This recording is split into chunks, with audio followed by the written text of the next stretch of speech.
Senador, bom dia.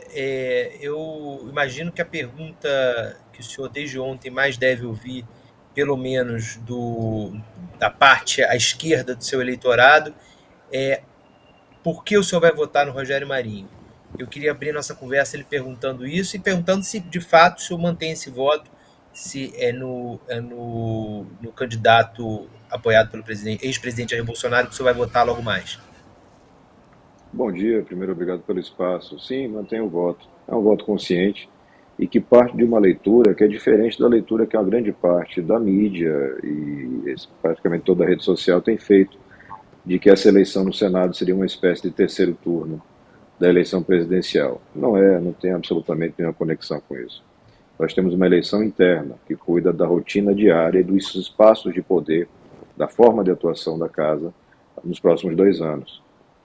Essa dupla, o Columbre e Pacheco, que controla o Senado nos últimos 4 anos, na minha visão, teve uma série de problemas. Eu não posso esquecer do orçamento secreto, não posso esquecer que para que a CPI da Covid fosse instalada, eu precisei ir ao Supremo Tribunal Federal, juntamente com o senador Cajuru. Então agora, o candidato que em 19 era bolsonarista, o Columbre, e o candidato que em 21 era bolsonarista, Pacheco, surgem como baluartes do progressismo brasileiro. Não é real, não é racional. A gente precisa de uma alternativa que dê para essa casa mais dinâmica, mais espaço de atuação dos parlamentares. E é do meu exemplo concreto. Eu tenho cerca de 100 proposituras engavetadas pelo Pacheco e pelo Alcolumbre. Elas não são distribuídas. Isso acontece com vários parlamentares. E, ao mesmo tempo, esse grupo usa esse poder concentrado para, diante do governo federal, e aí tanto faz Bolsonaro ou Lula, abrir espaços para ocupação de ministérios e nacos de orçamento. Então, o enfrentamento que a gente tem que fazer nesta data é interno. Não é uma questão de polarização, muito menos de apoio ao bolsonarismo. Eu vejo a leitura, peguei o finzinho da fala do Chico, que eu gosto muito. Na minha visão, repito, é equivocada essa leitura, de que o bolsonarismo vai estar mostrando uma força. Bolsonaro nessa casa, se tiver 10 votos, está no lucro. Ele nunca teve, mesmo como presidente da República, uma base parlamentar aqui. E a eleição não mudou. Os novos senadores que chegam não mudam essa conta. São aproximadamente 10, um pouco menos, um pouco mais. Se o Rogério Marinho tiver sucesso na eleição, esse sucesso se deverá majoritariamente por parlamentares moderados que querem modificar os rumos da casa. Isso me parece absolutamente necessário nesse momento. Senador, o senhor não acredita que essa possível eleição do Marinho pode implicar numa paralisia do governo Lula e até, quem sabe, impeachment dos ministros do STF? Não tem esse risco? Acho que é um samba antigo que tem com que roupa, né? Adaptando aqui, com que voto? Com que voto se vai paralisar projetos relevantes? Ou com que voto se vai aprovar impeachment de ministros? É uma preocupação que eu respeito, mas que não corresponde à realidade. Você tem que debater as questões. Veja, e quem está falando é uma pessoa que já apresentou pedido de impeachment, que já apresentou pedido de CPI da TOG, e eu continuo achando que esses debates são importantes. Mas eles sempre vão ser realizados democraticamente e você não tem voto hoje para aprovação de qualquer coisa parecida. O que eu já disse, e para os dois candidatos, para o Rogério e para o Rodrigo Pacheco, nós precisamos legislar. Nós precisamos garantir que o Estado Democrático de Direito efetivamente seja respeitado. E que nenhum abuso seja tolerado, mesmo que motivado por supostos motivos nobres. Toda justificativa ditatorial sempre tem motivos nobres. Então a gente tem que avançar. Acho que o equilíbrio de forças vai ajudar o Brasil nessa passagem, nessa virada de página. E o histórico do Marinho como parlamentar, até onde eu pude procurar, não aponta nada desabonador ou nada que conduza a essa demonização que está se fazendo com a figura dele, ao mesmo tempo em que o PT apoia a eleição da chapa Lira, Marcos Pereira e Sóstenes Cavalcantes na Câmara dos Deputados. É uma coisa que chama atenção, acho que as pessoas devem prestar um pouquinho mais de atenção no Congresso como um todo e não fazer essa fixação em heróis e mitos tão típica das redes sociais. Eu posso fazer uma perguntinha rápida? Bom dia, senador. Bom dia. Muito obrigado novamente por aceitar o nosso convite. Eu tenho que concordar, né, com essa fala a respeito do senador Rodrigo Pacheco. Enganam-se aqueles que querem colocar ali um rótulo de progressista.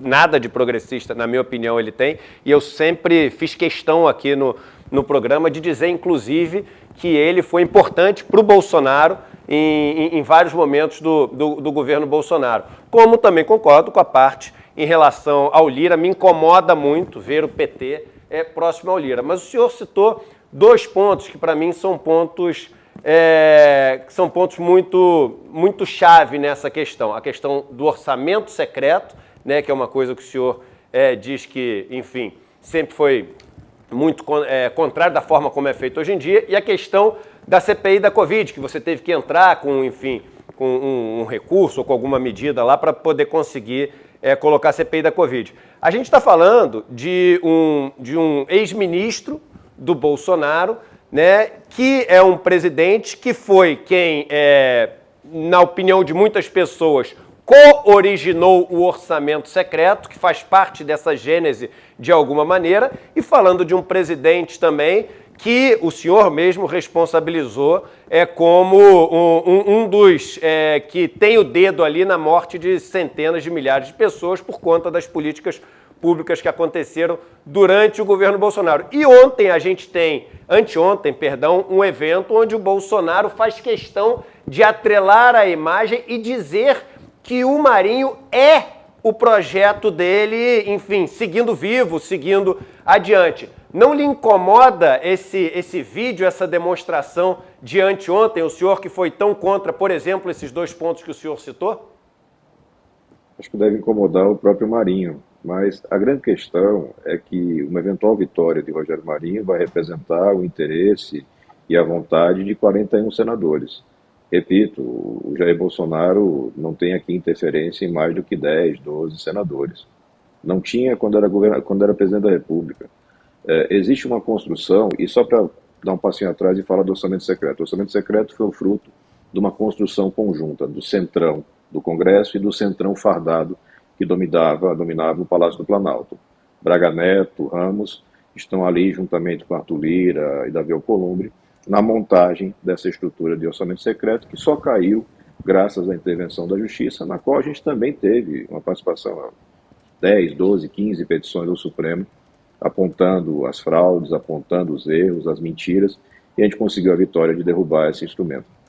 Acho que é preciso entender o cenário que nós vivemos, os personagens que nós temos disponíveis. Uma eleição como essa do Senado é uma eleição com apenas 81 eleitores e pouquíssimos aptos a efetivamente disputar.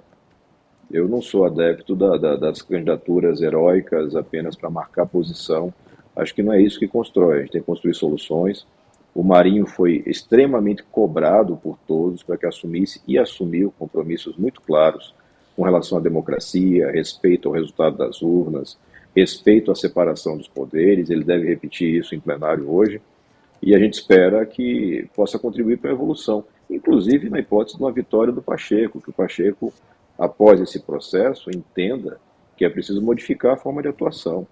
O Senado não comporta um vice-rei como o Davi Alcolumbre, o Senado não comporta personalismos e manipulações para obter vantagens junto ao governo federal. Isso é incompatível com a República, é incompatível com a Constituição, e é a nossa missão como parlamentares enfrentar isso. Então, repito, não é terceiro turno presidencial. O Bolsonaro, óbvio, vai falar que é vitorioso mesmo perdendo. É uma característica dele, aquele pombo enxadrista, né? Ele vai perder a batalha, mas ele vai sair dizendo que ganhou, que nunca foi derrotado. É característica do grupo político. E é um grupo político que, sob o ponto de vista da liderança, acho que está reduzindo. Senador, quem leva hoje? Rogério Marinho ou Rodrigo Pacheco?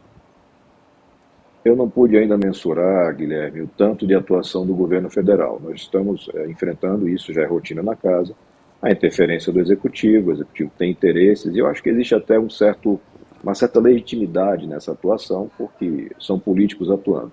Mas surpreende a abertura da atuação de ministros do Supremo, ministros do TCU, tentando influenciar no voto de senadores com esse discurso de pânico golpista ou coisa que o valha. Não é papel de magistrado, seja do TCU, seja do Supremo, tentar interferir em votos nessa casa ou em qualquer casa legislativa. A gente vive no Brasil um desequilíbrio sistêmico. Seria muito bom se nós tivéssemos personagens com estatura suficiente para virar essa página. Um presidente que virasse a página, um Senado, uma Câmara que virasse a página e ministros também das cortes superiores que virassem a página histórica. Isso não acontece, ainda tem que ter uma transição. E eu espero que essa transição se dê pelo reconhecimento e correção de erros que se cometeram no passado e que se repetem no presente. A repetição das mesmas condutas vai levar aos mesmos resultados que o Brasil conhece, sejam escândalos de corrupção, seja a profunda ineficiência da máquina pública. A gente vai ter que enfrentar isso, e o começo desse enfrentamento se dá pela disputa democrática no voto. Oi, senador, bom dia. William De Luca aqui. De Luca. Deixa eu só fazer uma pergunta. Desde os últimos 3 dias, o senhor tem sido muito cobrado, especialmente nas redes sociais, por várias pessoas, não só do seu estado, né, mas influenciadores digitais, como, por exemplo, o Felipe Neto. O argumento das pessoas é que, por conta da sua combatividade na CPI da Covid e em outros pontos relacionados ao governo do ex-presidente Jair Bolsonaro, o seu voto num ex-ministro do Bolsonaro seria incoerente. O senhor acredita que é coerente votar no Rogério Marinho para a presidência do Senado? Eu respondo, primeiro sim, acho coerente, mas acho que vale uma pergunta como resposta. Quantos ministros do governo Lula atuaram no impeachment da presidente Dilma? Quantos foram apoiadores da Lava Jato? Estão lá no governo Lula e votaram no Lula no primeiro e segundo turno, ou alguns só no segundo turno, como foi o meu caso. A gente tem que começar a separar as coisas. As decisões, elas têm que ser justificadas, fundamentadas, mas são decisões do momento. Existe uma dinâmica na política.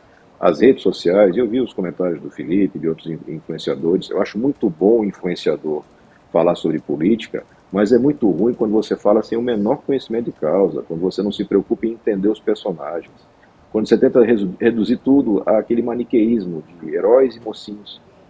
E o mesmo personagem ataca ou defende os heróis e mocinhos da vez, nessas ondas de cancelamento. O trabalho no Congresso, mas ainda o trabalho no Senado, é um trabalho sério. Não dá para você brincar de rede social e caçar like. Se fosse para receber like, é só seguir a onda. Você faz uma medição com a sua equipe e diz, olha, hoje eu vou estar aqui mais Minion, e aí vou ter 1 milhão de likes. Agora eu vou mudar e vou estar mais lulista e vou ter mais 1 milhão de likes. Não é assim. O país precisa de gente séria e explique para as pessoas a realidade, para que as pessoas entendam.